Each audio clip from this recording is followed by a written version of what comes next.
Isang mapagpalang araw po sa ating lahat. Welcome again to our 365 Daily Devotion. Our topic for today is 7 Essentials. The Bible is inspired by God. And our scripture for today is 2 Timothy chapter 3 verse 16. All scripture is God-breathed and is useful for teaching, rebuking, correcting, and training in righteousness. So ayon sa verse na to, lahat daw ng scripture or lahat ng verse is nanggaling sa Panginoon. So, it can be used as teaching para matuto tayo. It can be used as rebuking para, alam mo yun, and correcting. Para matama natin yung mga maling gawain natin. Kasi there are a lot of scripture na talagang makaka-relate ka. And para din malaman mo kung ano yung gagawin. So, our first teaching is, the Bible is not an ordinary literature. Unlike any other literature,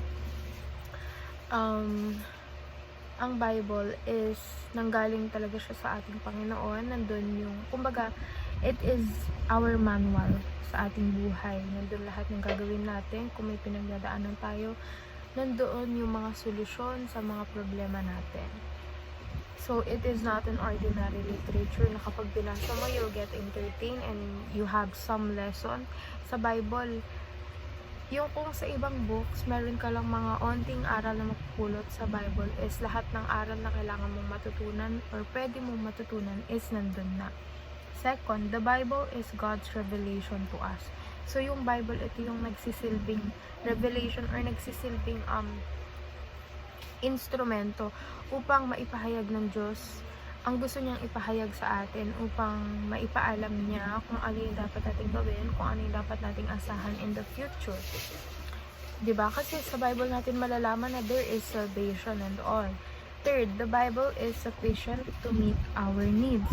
Gaya ng lahat ng pinoprovide ng Panginoon is sufficient. Minsan pa nga sobra-sobra, siksik, liglig, at umaapaw pa. So, it is sufficient to meet our spiritual needs. Like, for example, meron kang problems, makikita mo, mababasa mo sa Bible, sa scripture.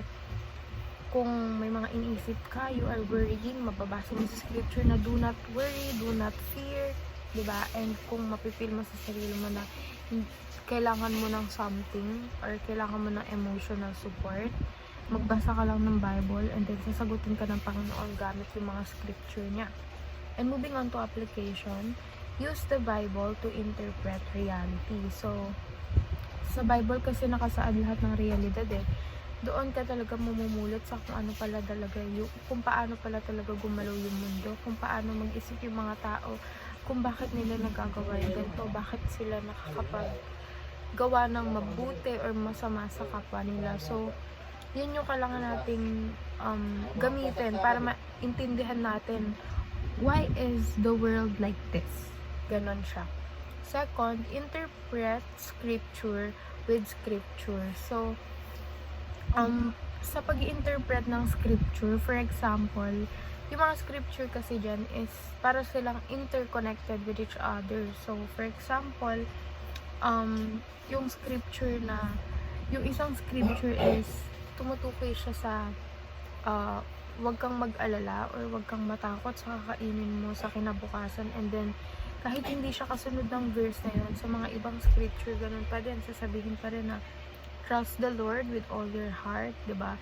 And He will provide for you. He will give you a good success and all.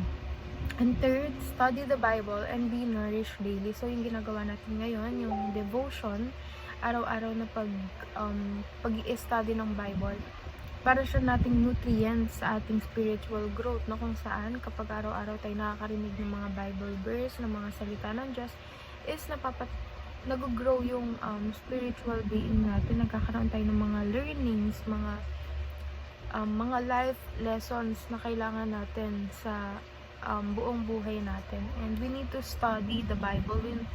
We're not just going to read it, kundi aaralin natin to. And hindi lang din to matatapos sa pag-aaral ng Bible, kundi sa pag-apply ng mga natutunan natin sa mga napag-aralan natin sa Bible. And yun lamang po. And see you again on our next 365 Daily Devotion.